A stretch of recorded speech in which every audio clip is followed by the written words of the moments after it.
Hai Sobat Millennial and Gen Z, apa kabarnya? Ketemu lagi di program Real Talk with Uni Lubis. Dan seperti biasa di program ini saya selalu menghadirkan narasumber-narasumber yang bisa menjelaskan duduk perkara sebuah peristiwa. Karena di balik sebuah event, peristiwa, itu selalu ada sosok manusia. Dan tagline dari Real Talk with Uni Lubis ini adalah karena pengalaman adalah guru yang terbaik. Jadi sosok narasumber kali ini yang saya undang ke studio kami, ini luar biasa kaya pengalaman, bisa dibilang seorang yang hampir selalu pertama kali memimpin grup kemanusiaan di semua peristiwa bencana kemanusiaan yang ada di Indonesia. Babe, saya manggilnya Babe. Dan semua relawan di timnya itu memanggilnya Babe ya. Nama sebenarnya adalah Sahrandi, tapi dipanggilnya ngetopnya dengan Andi Sahrandi. Terus kita semuanya manggilnya Babe ya. Emang pantas jadi Babe kita semua karena Babe ini udah 80 tahun, tapi even sampai sekarang pun masih selalu kalau setiap kali ada bencana kemanusiaan dimanapun di Indonesia, selalu pengennya tuh paling duluan sampai sana, mendahului yang resmi-resmi. Babe, terima kasih udah datang ke IDN Times ya. Ini dingin, silakan ini anget nih. Minumnya santai kita. Saya tuh udah lama pengen minta waktu untuk ngobrol sama Babe. Kebetulan momennya ada nih. Jadi baru saja diterbitkan 2 buku. Yang pertama Saat-saat Bersama Posko Jenggala ya 2012-2023, tetapi yang ini adalah yang pertamanya. Jadi dari 98-2011. Jadi awalnya ini bukan urusan bencana, mungkin bencana politik ya pada saat itu ya. Karena Posko Jenggala itu kalau buat teman-teman yang mau memori ya, nostalgic, yang pernah ikutan aksi reformasi Mei 98 ya, ingat ribuan mahasiswa menduduki gedung kura-kura, gedung MPR, DPR, dan kemudian di situ ada ini pengiriman ibu-ibu, sekelompok ibu-ibu yang mengirimkan nasi bungkus untuk adik-adik mahasiswa yang pada saat itu menginap ya, menduduki gedung MPR DPR. Nah, itu mulainya dari Posko Jenggala. Jenggala itu nama kediaman pribadinya almarhum Bapak Arifin Panigoro ya. Waktu bosnya Medco Group, pada saat itu istrinya Ibu Raisis itu berinisiatif untuk mengumpulkan ibu-ibu termasuk keluarganya untuk memasak ya, memasak untuk adik-adik, ribuan adik-adik mahasiswa yang ada di sana. Sempat mulai dari 200 bungkus awalnya sampai ada satu hari itu bisa 5.000 nasi bungkus. Babe, ceritain dong pada saat itu gimana supaya pada tahu nih sejarah. Iya. Jadi gimana ya? Kita udah bertekad sebetulnya untuk membantu mahasiswa. Nah, ceritanya itu sendiri adalah terbelakangnya. Begini, satu saat Arifin ngajak saya untuk ajak mahasiswa berdialog. Gitu. Nah, saya undang anak UI, anak Trisakti, anak Atmajaya, datang ke rumahnya Arifin. Nah, saya menjadi, di rumah Arifin udah ada teman-teman senior angkatan 66 yang kebetulan udah jadi menteri. Ada Siswono, ada Bambang Subianto, ada macam-macam, ada Sarwono, ada segala macam. ITB ini semua ya? ITB karena Babe ini ITB bareng sama Pak Arifin Panigoro dan adiknya ya? Iya. Nah, saya sama Melono jadi moderator. Pertanyaan saya kepada teman adik-adik mahasiswa itu, karena kita mau tahu pendapat mereka terhadap keadaan 98 ini. Jadi pertanyaannya, bagaimana pendapat kalian mengenai keadaan negeri ini pada waktu itu? Nanti sudah ada bukunya tuh. Nah, malah kita dimarahin oleh mahasiswa itu. Yang paling keras ngomongnya tuh Adnike, istrinya Obed. Ini kan kesalahan kalian. Ya sekarang benerin aja sendiri. Kalau berasa salah, nggak usah ajak-ajak mahasiswa. Nah, tapi terus berdialog sampai malam. Itu bulan puasa sampai kita buka bersama, sahur bersama, habis itu pulang. Kita terusin lagi. Jadi mahasiswa itu nggak mau dideketin. Ya. Nggak mau dikooptasi ya? Nggak mau dikooptasi dan segala macam. Nah kebetulan saya dekat sama mereka. Terus AP sama teman-teman, jadi gimana nih? Kita bantu mahasiswa nggak? Pada kesimpulan, ayo kita bantu. Nah, saya dekat sama mahasiswa, dibantu mereka. At any cost. Kaget. At any cost itu jadi kaget. Kan? Terus, ya sudah, dimulai dari situ. Nanti cerita di belakangnya, bagaimananya tuh, ya sudah. Nah, waktu 98 selesai baru saya ikut ke sini nih. Nah, soal makanan itu sebetulnya ada nakalnya yang senior-senior ini. Ibu-ibu itu ibu-ibu bos. Ibu-ibu bos. Istri-istri pengusaha paling top di negeri ini ya. Masak juga berapa sih? Paling-paling ya gila-gila dia panggil yang lain-lain. Maksimum dia masak 1.000. 1.000 nasi bungkus. Padahal yang diperlukan 10.000. Nah ini kelakuannya AP. AP ini kita akan sebut nama AP adalah Arifin Panigoro. Ya, jalan yuk. Ya. Jalan nama. Ke semua warung di Blok M, di mana-mana tuh, kamu bisa masak. Beli 5, 10, 20, 50. Nah itu melengkapi menjadi ribuan. Gitu. Itu yang dibawa ke. Karena kalau saya baca dulu juga udah pernah ngeliput juga. Pada saat yang masak di posko di Jenggala itu termasuk Ibu Ade Sugondo almarhumah bawa peralatan masaknya untuk masak bareng ya. Tapi kan emang kalau masak untuk ribuan gitu kan mungkin nggak cukup ya. Jadi cukup. ngasih rezeki juga buat warung-warung itu ya. Gitu. Gitulah kasarnya. Dan itu selain AP kita juga menyebut Kang Pipin ya. Kang Pipin saya baca datang langsung ke warung-warung itu ya. Sama saya. Oh, sama Babi. Dia tuh bawa karung, kita bawa duit. Sekarung gitu, dan karung kecil tuh. Gitu. Ya bayar 100, nasi padang ini bayar 100, bayar ini dikumpulin nanti ada truk yang ngambil. Gitu. Nah, kalau gitu sebelum kita lanjutin justru saya pengen flashback gimana Bang Babeh Andi ini kan sama-sama di ITB ya. Gimana ceritanya hubungan dengan almarhum Kang Pipin, dengan Bang Bayang dulu saya dengar. Terus sampai kemudian sampai sekarang tuh kompak dan selalu support terhadap kegiatan-kegiatan kemanusiaan ini. Ya itu ya kebersamaan aja, teman main dan mau nolong orang aja. Ada kelebihan kenapa enggak sih? Ngasih yang kurang gitu. Itu aja. Dan sampai sekarang. Kalau Babe sendiri kenapa kok lebih suka untuk beraktivitas di urusan kemanusiaan ini, kapan itu persisnya? Ya itu, habis 98. Juga sebelumnya. Sebelumnya itu ya kerja di mana-mana gitu. Terus akhirnya tuh buat apa sih?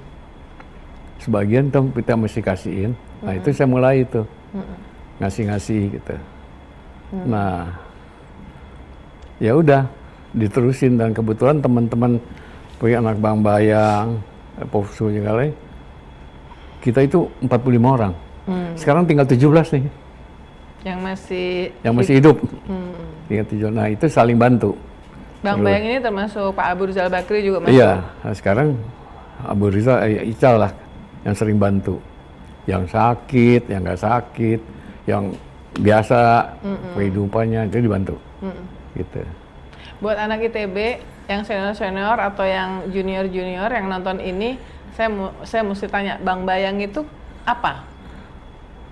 Semuanya kalau yang di Bandung tahu, Bang Bayang itu ada satu gang di Bandung Utara, yang di situ dulu ada rumah jangan bilang gedek ya, rumah dari gedek, kamarnya 21 oleh yang punya Eyang Bang Bayang, oleh Eyang itu pakai deh, kamu bayar listriknya.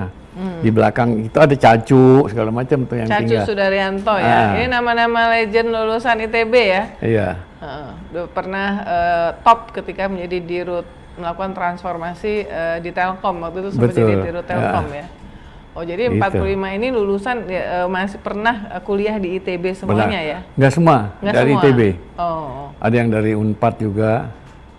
Tapi kan yang Bang Bayang ini sebenarnya asal usulnya Bang Bayang ini pergerakan mahasiswa 66.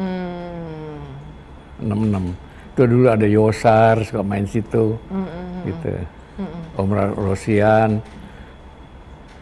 Nah, tadi Babe mengatakan bahwa ketika diminta untuk AP Arifin Panigoro untuk mengumpulkan mahasiswa, Babe mengatakan deket sama mahasiswa. Itu gimana ceritanya? Kan maksudnya jarak usia kan gimana ceritanya kok Babe itu bisa deket sama mahasiswa? Kebetulan waktu itu ya deket aja. Misalnya ke anak-anak Trisakti, saya punya teman yang punya radio Trisakti. Ya kan? MS3 apa? Nah, saya deket situ. Kalau sama UI kan banyak tuh. Ya itu aja dulu. Oke. Jadi kalau saya baca pertama kali support makanan untuk teman-teman mahasiswa itu tanggal 19 Mei ya, ketika memang kan mulai tanggal 18 Mei itu didudukin ya. Babe juga sempat ke gedung Kura-Kura, ke DPR RI. Saya di situ sama Wimar sama yang lain-lain. Kita pernah nyelundupin kru CNN. CNN Internasional. Iya.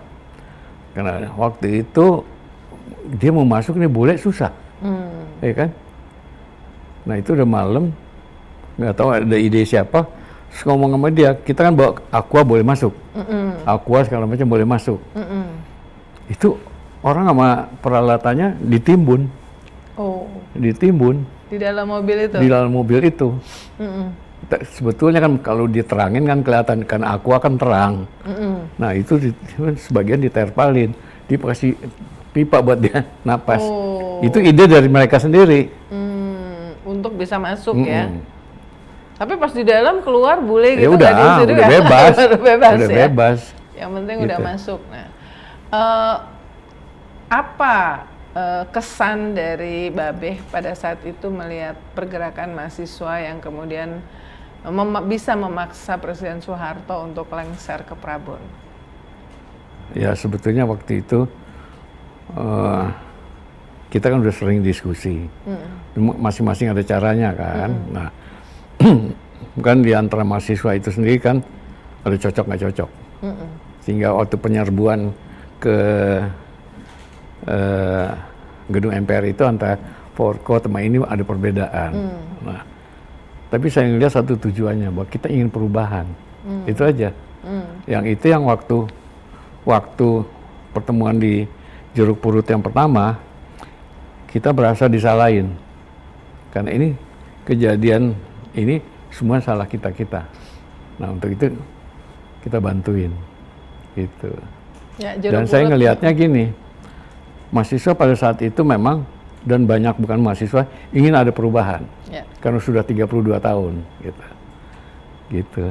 Ya, Jeruk Purut itu rumah pribadinya Pak Arifin Panigoro juga. Sekarang sesudah reformasi, nilai-nilai reformasi itu udah pudar. Ya, dulu kan reformasi itu misalnya tuntutannya adalah berantas KKN, kemudian batasi masa jabatan presiden, yang seperti itu ya, anti korupsi, anti kolusi, anti nepotisme. Nah, fast forward sekarang kayaknya nilai-nilai reformasi itu udah hampir mati. Setuju nggak, Be? Setuju. Malah keadaan sekarang duplikat dari sebelumnya. Kalau buat saya gitu. Karena KKN merajalela, politik dinasti justru makin marak. Politik dinasti, saya nggak ngerti bahwa kita berpolitik atau bukan. Ya kan? Karena ya nanti keadaannya itu kalau buat saya ya, karena ini kacau sekali. Karena undang-undang kita hampir sebut nggak beres. Karena undang-undang kita dibuat berdasarkan pesanan. Siapa pesanan apa, untuk apa, besok jadi undang-undang. Kenapa? Karena semuanya waktu itu, karena kita sudah berubah dari kemuliaan ke munafikan. Dari kemuliaan ditunjuk sebagai satu pejabat, itu ada marwah kemuliaan. Tapi sekarang kan pejabat berapa yang gua dapat? Wani Piro. Nah, termasuk sekarang detik-detik terakhir ini, bagaimana kita melihat perangkat hukum kita rusak total. Dan di depan mata kita, kerusakan itu ada. Dan di mata anak-anak muda ini, dia lihat. Ya kan? Gimana Markus, bagaimana orang yang kita sebut yang mulia ternyata berkelakuan tidak mulia. Triliun ya, nyimpen duit ya.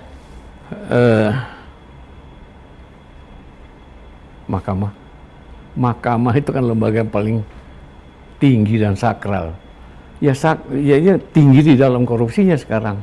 Baru ketahuan. Ada orang bisa kumpulin uang begitu banyak. Bisa nyimpen duit begitu banyak dan cash lagi ya. Iya. Dan belum 2 minggu sebelumnya mereka sidang dipanggil dari DPR ngomongin soal naik gaji. Ya, jadi ada kesenjangan. Yang nggak punya duit tetap nggak punya duit. Yang punya duit punya duit. Makin kaya. Makin kaya. Itu gila. Itu gila.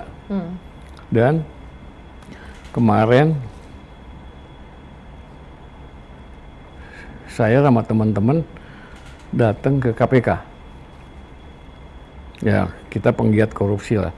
Anti korupsi kita, ya sama Uni juga tahu lah. Kita dari ICW dulu ya. Masih zaman Kang Teten ya, Mas Duk. Sekarang kita nanya, kok banyak amat kasus yang tidak diungkap? Kenapa? Pengaduan masyarakat itu kan seharusnya KPK-nya sendiri, persatuan waktu, misalnya Uni melapor. Persatuan waktu, KPK harus memberitahu ke Uni, ini tidak lengkap atau ini lengkap, terus harusnya sampai jadi. Nah, itu banyak yang disimpan karena banyak ikut campurnya orang lain di dalam KPK. Ini KPK tuh jadi kesian juga akhirnya. Saya nggak suka KPK waktu itu. Kita waktu Abraham sama Bambang diapain dengan cicak buaya 1, 2, 3, ya sampai sekarang begitu juga. Ya kan? Bahkan sekarang pimpinannya kan sebetulnya sudah dipertanyakan.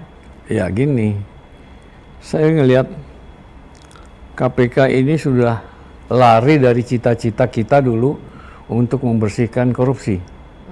Dulu kenapa undang-undangnya dirubah-rubah? Waktu perubahan undang-undang itu bukan membuat menjadi baik, menjadi KPK berada di bawah kekuasaan sesuatu. Nah itu udah kejadiannya sampai sekarang. Kemarin saya ngobrol, ini nggak apa-apa. Saya tanya sama pimpinan KPK, nggak kompak tuh mereka, susah buat maju, susah buat buka korupsi. Kenapa? di dalamnya aja nggak kompak. Kenapa dia nggak kompak? Karena pembentukannya KPK-nya itu ada yang mesti, misalnya harus ada orang dari kepolisian, harus ada orang dari kejaksaan, harus ada orang dari ini, yang pemilihan orang-orang itu dipilih oleh instansinya. Jadi nah, mereka kesetiaannya mereka ada kepada instansinya, bukan kepada KPK-nya. KPK-nya. Itu kemarin pimpinan KPK menyatakan itu. Tadinya off the record saya bilang nggak usah deh. You tinggal 2 bulan lagi, mau berhenti aja. Tapi masalah ini harus dibuka, gitu. Dan yang lain, cara-cara pemilihan pimpinan KPK ini mesti lebih independen. Nggak usah pemilihannya model begini, titipan partai, titipan ini, akhirnya jadi 10 jadi 5, itu titipan. Dari 10 jadi 5 ini keluarnya titipan. Jadi nggak bebas sama sekali, gitu malah. Nah, gimana Babe ngelihat bahwa ini kan sempat kayaknya terutama selama 10 tahun era Presiden Jokowi, demo besar itu cuman waktu pemilu ya, habis pemilu ya, yang di depan Bawaslu ya. Terus kemudian yang 212, 411 ya. Tetapi mahasiswa yang kelihatan gairahnya mahasiswa mempertanyakan soal demokrasi, soal korupsi, soal konstitusi yang diobrak-abrik itu tanggal 22 Agustus kemarin ya. Peringatan darurat Garuda Biru. Gimana Babe ngelihatnya? Saya gini, mahasiswa sekarang nggak mau diatur. Dia punya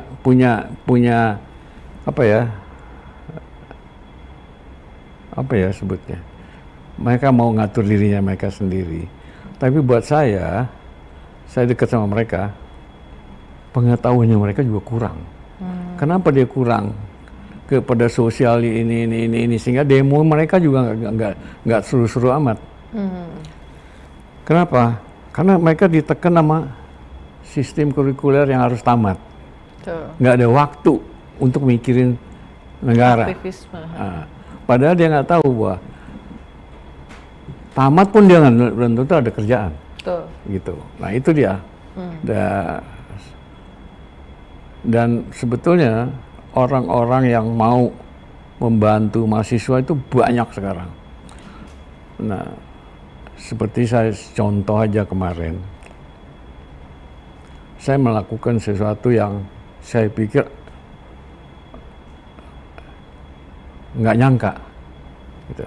Biasanya mahasiswa tuh kalau perlu apa-apa paling-paling sedikit lah, ya kan? Nah, saya lihat bahwa mahasiswa ini harus dibantu, ternyata dibantu tetapi kurang lah yang mereka bikin. Kenapa? Ya karena keadaan tadi. Nah, sekarang juga mereka juga sibuk dengan tekanan kuliah ya. Selain tekanan kuliah, ini orang luar udah ngerusak mahasiswa dengan memberikan sesuatu segala macam lah. Kita ngerti lah, gitu. Dan namanya juga mahasiswa, nggak selalu kuat. Jadi kemarin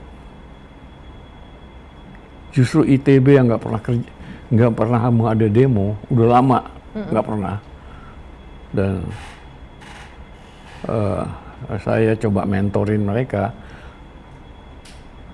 Tahu-taunya malam-malam saya ditelepon, kita mau demo. Hah? Hebat kamu mau demo. Apa yang kamu mau demoin? Oh, keadaan ini. Wah, dari mana kamu tahu? Gini-gini. Kok bisa kamu sama rektor urusan pinjol aja kamu takut? Ya kan? Ini aja takut. Enggak nih, sekarang kita berani. Oke. Coba deh kasih lihat bahwa kamu berani. Coba kamu rapatnya di dalam kampus, di lapangan basket. Kasih lihat saya videonya. Dikerjain sama mereka. Mereka rapat di lapangan basket ITB, terus ada videonya. Di video kirim ke Babe. Benar, bagus saya bilang. Jadi, tapi 22 Agustus itu juga buat semuanya menunjukkan bahwa mahasiswa itu ada. Ada. Jadi, jangan coba-coba untuk keterlaluan. Betul. Kalau misalnya ada yang keterlaluan, ya pada akhirnya mereka siap untuk menunjukkan sikap. Betul. Ya. Bahkan secara langsung, saya ketemu sama mahasiswa-mahasiswa kita yang ada sebenarnya sedang sekolah di luar negeri, yang pada saat itu datang tapi mereka nggak mau disebut namanya. Mereka bilang mungkin karena mereka nonton video-video saya wawancara, ketemu Mbak Uni, kami kesini untuk menunjukkan bahwa kami itu peduli terhadap kondisi negeri ini, tapi kami di belakang layar saja, enggak. Karena dia mahasiswa. Bukan, saya tahu. Ada yang nyumbang. Sama mereka tuh masih beasiswa dari pemerintah. Bukan, mereka ada. Bagaimana kalau ada yang nyumbang transfer dari luar? Oh iya pasti. Lucu, lucu nggak banyak. Iya. Lucu sebenarnya. Gitu. Oke. Nah itu jadi dari mahasiswa ke mahasiswa, karena kenapa kok kita ngomongin mahasiswa, karena tadi kegiatan Posko Jenggala ini mulainya dari reformasi 98, pemberian makanan nasi bungkus ya kepada adik-adik yang pada saat itu menduduki gedung DPR RI. Nah dari situ kan kemudian saya lihat sekuensnya banjir Jakarta, tapi mungkin yang gede banget skalanya adalah tsunami di Aceh ya 26 Desember 2004 ya. 2005 beberapa kali secara selintasan kita nggak saling sapa, tapi saya ngelihat tim Posko Jenggala, Babeh juga mungkin kita ketemu di berbagai kesempatan termasuk di pendopo ya karena ajaibnya mungkin salah satu teman-teman, kalau kebetulan waktu itu saya sama Najwa Shihab itu berdua ikut pesawat Atirah itu pesawat pribadinya Pak Yusuf Kalla, pada saat itu wakil presiden, dikasih nama Atirah, itu nama ibunya Pak Yusuf Kalla. Kami ke sana hari kedua tanggal 27 Desember 2004. Dan memang semuanya udah ribuan dari bandara lewat Lambaro, ribuan mayat masih di situ tengah jalan. Nah banyak bangunan ambruk, tapi pendopo itu berdiri ya, berdiri. Terus kemudian semuanya ada di situ, pokoknya sekitar 20 meter dari pendopo tuh ya mayat-mayat juga ya. Jadi kita kalau yang ngungsi di situ ya nggak jauh situ adalah mayat-mayat ya. Kan ada sungai. Ada sungai.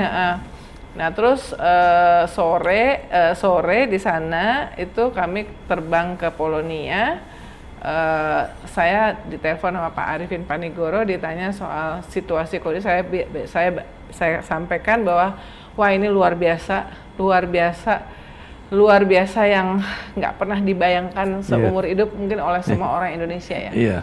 Nah tapi kalau dari Kang Teten waktu itu juga nelpon, Ibu Susi Pujastuti juga nelpon, kemudian mengirimkan, kalau nggak salah hari Kamisnya, itu kan hari Senin kami ke sana, kalau nggak salah hari Rabu atau hari Kamis, Ibu Susi kemudian membawa kru CNN internasional untuk terbang, karena pesawat waktu itu disarankan untuk nggak mendarat di sana ya, karena kan lampangan udaranya itu retak-retak. Itunya apa, sistem ininya, ya itu yang dibantu oleh Singapura kan akhirnya. Nah tapi begitu tim Jenggala mendengarkan ada peristiwa itu, apa yang behind the scene yang disiapkan, yang terjadi?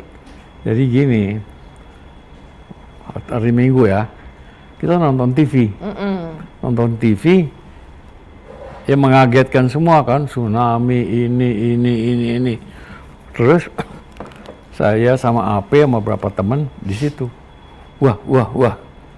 Bantu yuk. Terus bagaimana bantunya? Gitu. Ya udah kumpulin dulu. Pakai nama apa? Makanya namanya pertama kali ke situ namanya lah Arifin Panigoro dan kawan-kawan. Karena kalau enggak ya udah dikumpulin. Nah, udah berangkat. Agak susah berangkatnya, sampai Arifin bilang charter pesawat dari Singapura nggak dapet. Naik pesawat Auri nggak bisa. Nah, akhirnya naik Garuda tapi menclok. Nah, menclok dari Jakarta ke Batam atau ke Batam terus ke Jambi, Jambi ke Medan, Medan nunggu bisa masuk apa enggak. Yeah. Nah, akhirnya masuk tanggal 31 masuk. Nah, waktu itu kita masih ada kelupaan bahwa kita pikir bank masih ada. Jadi nggak bawa duit. Bawa duit, ya dikit lah. Padahal kita bawa 12 dokter dan obat-obatan hampir setengah pesawat. Pesawat Garuda berarti charter? Hah? Charter? Enggak. Oh, oke. Jadi di apa namanya di bayar. Ada penumpang yang lain, tapi mereka kan turun di Jambi, turun di ini, turun di itu. Yang di kargonya. Yang dari Medan ke Aceh itu cuma kita aja. Akhirnya. Nah. Sudah itu ya dari lapangan terbang kan ke pendopo itu kan mayat semua. Nah itu kan nggak gampang tuh, mesti minggirin. Padahal kalau jalan biasa setengah jam sampai, itu hampir 5 jam kan. Nah, sampai pendopo ya ketemu tuh sama semuanya, ketemu ya sama. Cuman kita belum ketemu. Nah, kita tidur di emper, pakai sleeping bag, di sebelah kita mayat. Wah itu, nah itu RCTI, Metro TV, udah ada tuh, sama CNN memang udah di ada. situ TV-TV ada di situ TV-TV ya. di situ, tapi mereka nggak punya waktu itu nggak punya kehabisan bahan bakar. Memang susah di situ bahan bakar. Nah waktu saya tidur di emper pagi-pagi tuh, saya lihat ada rombongan. Ada Ical, ada Yusuf Kala, ada Purnomo, ada Purnomo Hatta. Yustiantoro, Menteri Energi. Iya. Pertambangan Udah ketemu energi. ya ngobrol. Saya minta permintaan yang lucu aja itu. Minta bahan bakar dong. Untuk mau apa namanya SNG TV ya. Iya. Ya udah itu. Terus kita pergi besoknya kita pergi ke Longa. Pilihan kita di Longa untuk bantu satu kabupaten. Nah itu kan kita masih belum punya uang, gitu. Nah waktu ke Longa itu dari Banda ke Longa itu biasa ditempuh 1 jam lah. Ini kita tempuh 7 jam karena kita mesti minggirin mayat-mayat di jalan. Ya. Sampai di Longa. Ya sudah bantu. Waktu udah malam mau pulang, semua takut, males, udah tidur sini aja gitu. Saya bilang kita mesti pulang, kita nggak punya uang, nggak punya apa. Nah disaranin, berani nggak kita lewat hutan? Berani, udah, semuanya berani. Tahu-tahu lagi jalan di hutan, brek ada gam. Gerakan senjata. Aceh Merdeka. Oh, udah. Wah, negosiasi supaya boleh jalan, akhirnya pulang. Ya selanjutnya kita pilih Longa. Kita mulai bangun dari dampak parah ya. Dari 0 sampai jadi. Dari 0 sampai semua. Nah, di situ juga ada saya kumpulin pengungsi 700 kakak di sebuah lapangan bola yang semua kita fasilitasi, tendanya, makannya, segala macamnya. Nah sampai adiknya Arifin, ibu adik, dia bawa cateringnya. Jadi kita makan semua orang pakai catering. Di Longa itu ya? Di Longa itu ada di bukunya. Terus di sini kali. Itu ya. Di itu. Yang pertama nih. Terus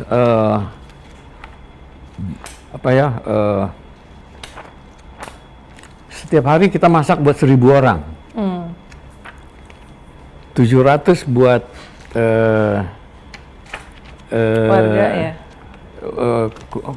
Keluarga itu. 100 buat musafir. 100 buat GAM. 100 GAM juga dikasih ya. Kasih. Karena mereka juga perlu. Ya, mereka 100 dikasih juga buat ya. Kopassus. Karena di sebelah kita markas Kopassus. Kalau nggak salah waktu itu Kopassus tentara juga bikin jembatan ya? Iya, itu karena ya hancur. Banyak yang hancur ya? Enggak, jembatan itu justru satu asrama tentara habis, 200 orang meninggal gitu.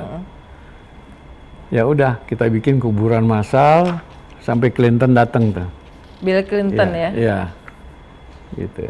Mantan Presiden Amerika, ini ada kuburan massal pertama yang dibikin ya? Iya. Ada Bill Clinton juga di sini, teman-teman. Jadi semua dokumentasinya tuh ada di buku ini ya. Ini mungkin tsunami di Aceh ini sampai sejauh ini bencana terbesar yang pernah kita alami sebagai orang Indonesia ya, Bu ya? Iya. Luar biasa. Nah, sesudah itu berapa lama Posko Jenggala di Aceh? Hampir 1 tahun. Hampir 1 tahun ya? Hampir 1 tahun kita sini. Sementara itu saya ikut juga bantu yang lain di bencana tempat lain, tapi kru saya tetap di sana ya. Di sana. Ini di sini juga waktu badai Katrina di luar negeri di Amerika itu juga kita kirim. Ikut ya. Ini ada cerita lucu dengan Common Ground. Silakan. Kita disindir. Kita disindir. Waktu kita masih di Aceh, badai Katrina gitu kan. Banyak bule-bule tuh suka bantuin Posko Jenggala, ya kan? Terus dia bilang, kita datang sini, kamu nggak bantuin di sana? Karena dia udah tahu manajemen kita bagus tuh kan. Nah ini ada yang lucu. Saya ngomong sama Arifin, Pin, itu bule-bule bantuin kita di Aceh. Kok kita nggak bantuin dia? Lu mau kirim orang? Hah? Ya baik, kirim aja, kan biasa kayak gayanya dia kan. Kita kirim, ada masalah. Nah, kita nggak tahu bahwa itu masalah. Gini, kirim orang ke sana, nggak punya izin, nggak punya apa, buat praktek, buat apa, ya nggak bisa ngapa-ngapain. Nah, saya kirim ke berapa orang sih, 6 atau 7 dokter, sampai sana nggak bisa kerja. Nggak boleh. Karena nggak ada izin? Nggak ada sertifikat buat kerja di sana. Nggak, ini sertifikat. Akhirnya saya bilang, jadi apa aja deh. Nggak bisa juga. Jadi perawat nggak bisa. Akhirnya suruh ngatur-ngatur itu. Ngatur-ngatur. Klinik? Bukan. Apa? Disuruh-suruh aja itu dokter kita. Tapi lama-lama ada yang bisa berani. Ya 2 minggu sekarang pulang aja deh. Gitu. Tapi pernah ya di luar negeri ya, badai Katrina salah satu bencana yang besar juga di Amerika. Nah ini tadi berkali-kali kan Mbak Bin nyebut Arifin Panigoro ya, krusial banget, perannya sangat penting untuk Posko Jenggala ya, termasuk menyediakan rumahnya yang di Jalan Jenggala itu ya. Mungkin bisa cerita gimana komitmennya ya Pak Arifin ini terhadap keberlanjutan dari Posko Jenggala dan terhadap bencana-bencana kemanusiaan yang ada di Indonesia. Susah.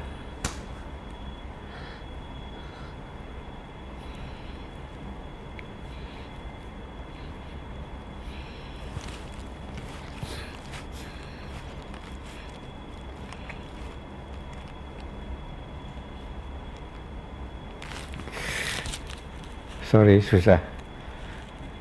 Nggak ada duanya yang kayak dia. Kepeduliannya kepada bangsa ini.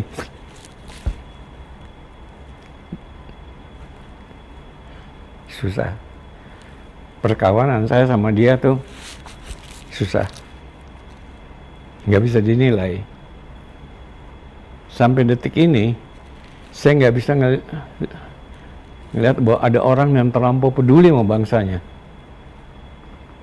Pernah satu kali kejadian, itu ada di buku dan bisa Eros. Waktu 98, dia panggil keluarganya. Karena kita bilang, Pin, susah nih saya ngomongnya. Pin, lu bilang at any cost. Iya, kenapa? Dia bilang, susah. Kita kan susah lihat ada orang mau korban habis-habisan. Lu nggak percaya? Gua panggil anak bini gua. Dia panggil ISIS dan segala macam. Ada saksi saya sama Eros. Eros Jarot ini. Ya. Tanya.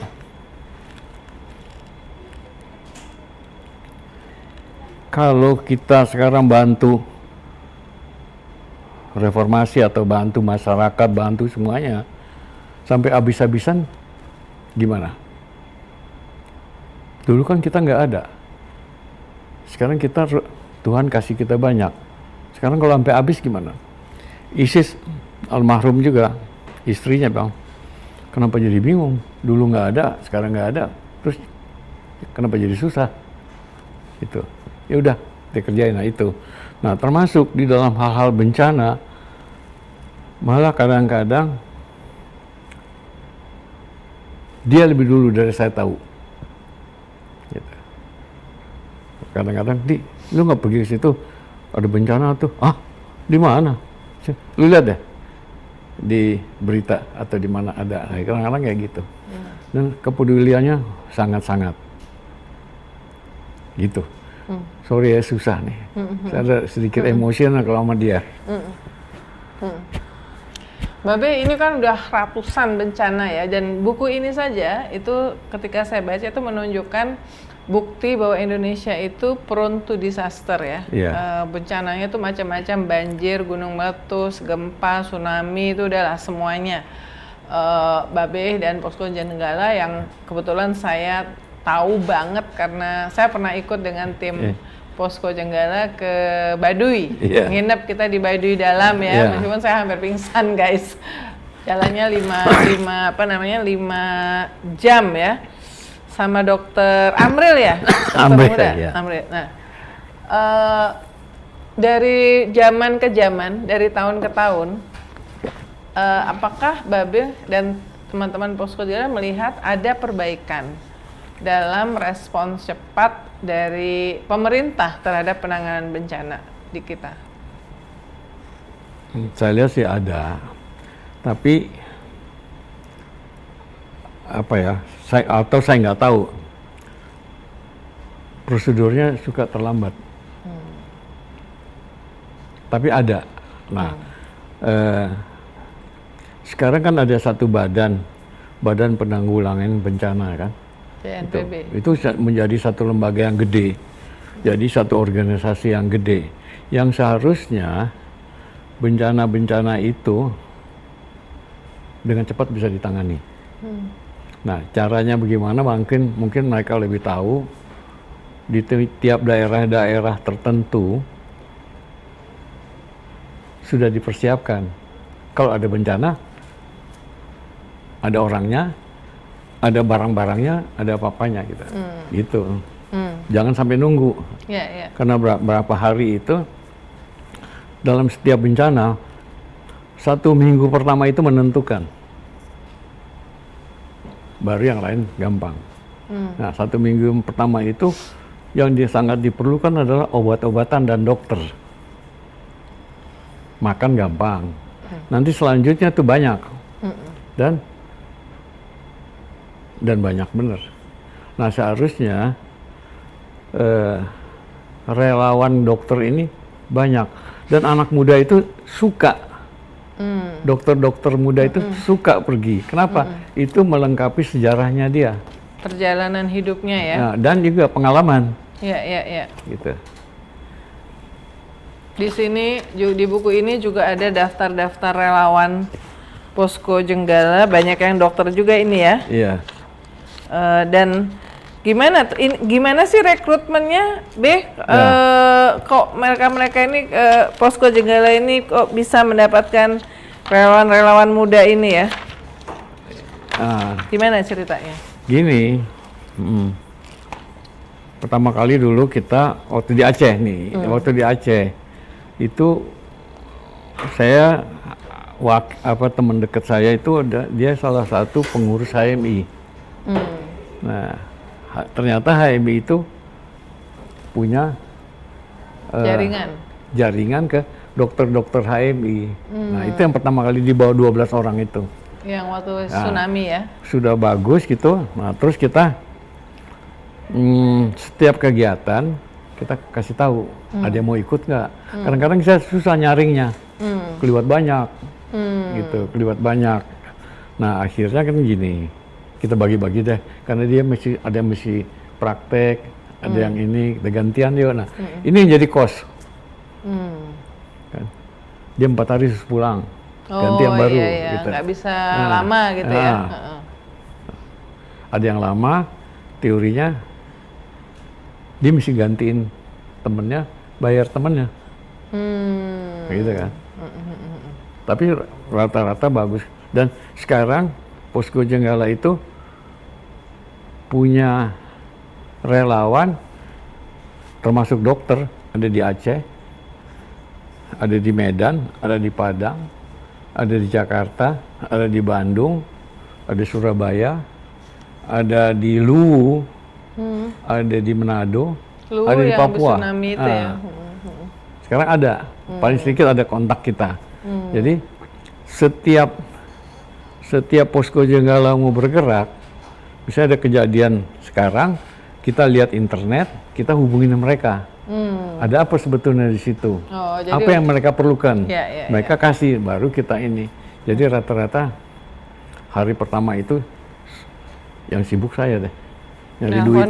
Nyari duit ya. Nyari duit. Kalau sekarang sesudah Pak Arifin Panigoro dan Ibu Raisis meninggal, apakah Posko Jenggala lebih sulit gitu? Nggak ada yang langsung wah mau ke sana pakai private jet gua gitu kan? Ya sulit. Sekarang tuh ada berapa teman yang tentu begitu bencana besok saya cari take 3-4 hari baru berangkat. Kalau nggak ada tunggu. Nah untuk yang besar-besar saya dapat bantuan, tapi kena prosedur tetap. Kalau dulu zamannya Arifin, hari ini bencana besok berangkat. Karena dia punya pesawat sendiri. Dia punya pesawat dan dia punya uangnya, Jadi yang kayak waktu Mentawai kan Pak Arifin langsung ngirim pesawatnya pribadinya dari Hong Kong ya? Iya, dari Hong Kong. Gitu. Ya. Mungkin pertanyaan terakhir, Babe. Mas, alhamdulillah aku lihat masih sehat dan masih semangat untuk terus terjun ke daerah-daerah bencana kemanusiaan ini ya, Bang, Babe. Iya, harus. Terakhir kemana? Ke Cianjur, sampai sakit. Cianjur tuh dari nol sampai rumahnya jadi, sampai airnya jadi, sampai bikin perpustakaan kita. Jadi gini, hidup ini harus berguna lah buat orang lain. Kalau udah nggak berguna buat orang lain, dot aja. Selama orang masih kita bisa tolong, ya kita harus hidup. Gitu. Berhari-hari, berbulan-bulan di lapangan, di tempat yang sulit, karena bencana itu kan seminggu pertama bahkan sampai 2 minggu pertama itu yang nggak ada apa-apa dan susah gitu. Pak, tadi yang bikin semangat itu ya? Yang bikin semangat itu ada orang yang ngomong sama kita kok. Misalnya ada orang perlu tolong, 1-2 hari dan mereka kenal saya langsung panggil Babe. Be, kita perlu makan. Be, ini kita perlu ini, kita perlu ini. Otak saya jalan buat bagaimana cara bantuin. Gitu. Itu ada di tulisan ini nih, di apa namanya, di tulisan yang di sini tadi saya baca. Selama ada yang ini yang di belakangnya ada, di belakang yang selama ada bisa menolong orang lain gitu ya. Iya. Ada yang memerlukan kamu ya. Ya itu yang itu yang saya kasih sama anak-anak, sama anak-anak. Ya? Dan yang anak mudanya, beda, banyak beda. Sampai sekarang nggak susah itu untuk rekrutmen? Nggak ada susahnya. Yang susahnya tuh nyediain mereka berangkat. Ya. Gitu. Wah, semoga selalu sehat ya, Be. Iya. Untuk bisa menginspirasi anak-anak muda ini untuk peduli terhadap apa yang terjadi di negeri kita dan lewat keterlibatan dan pengalaman hidup mereka untuk di bencana-bencana kemanusiaan. Saya juga mau nitip sebetulnya. Ya, silakan. Semua pengalaman kita mau tularin. Siapa mau kerja sama kita, ayo. Mau ngapain aja, mesti diajarin, kita ajarin. Karena kita udah kayak kelamaan nih, kan? Saya 80, kalau mau ada kaderisasi, ada yang itu. Tapi kan sebaiknya yang seperti Posko Jenggala ini banyak. Ya. Gitu. Tapi Babe ini yang membedakan, yang sulit untuk digantikan itu, mudah-mudahan bisa digantikan adalah networking itu ya. Sebuah ekosistem yang percaya terhadap passionnya Babe. Itu sih itu. Sebetulnya kalau kita baik aja, mau jujur aja, udah kelar. Barangkali tambahan gitu. Itu anak-anak sampai sekarang tuh deket sama saya. Dari yang saya bantu umur 8 tahun, sekarang udah gadis, udah apa, ada yang udah jadi apa, deket. Nah, gitu, deket sekali. Sampai saya ulang tahun, ada di satu tempat, nanti saya kasih lihat kita di sana. Mereka bikin pesta buat saya, padahal saya nggak di situ. Mereka berdoa buat saya nggak di situ. Gitu. Ulang tahunnya Babe ini 31 Desember, jadi menjelang tahun baru. Jadi kalau soal cerita yang barusan ini, teman-teman, saya bisa testimoni waktu kita pergi ke Baduy Dalam, itu hampir semua orang-orang di sana itu kenal sekali dan sangat hormat. Karena kalau kalian pernah ke Ciboleger, ke desa itu ya, itu termasuk yang jalan masuk yang ke dalam, ke desa wisata itu dibangun oleh Posko Jenggala ya, dan kemudian ketika beberapa bulan kemudian ada kebakaran besar, berapa ratus rumah ya waktu itu banyak, karena kan di sana rumahnya dari bambu. Jadi kalau ada kebakar tuh semua kebakar satu lokasi tuh terbakar semua cepat sekali. Posko Jenggala juga yang turun langsung ya, membangun tenda-tenda darurat untuk rumah sementara tempat mereka. Jadi itulah kira-kira menggambarkan apa yang dilakukan oleh Yayasan Kemanusiaan, sekarang namanya Yayasan Kemanusiaan Posko Jenggala, di bawah pimpinan Babe Andi Sahrandi, dan juga tentu saja didukung oleh banyak orang yang peduli ya terhadap nasib dari warga Indonesia.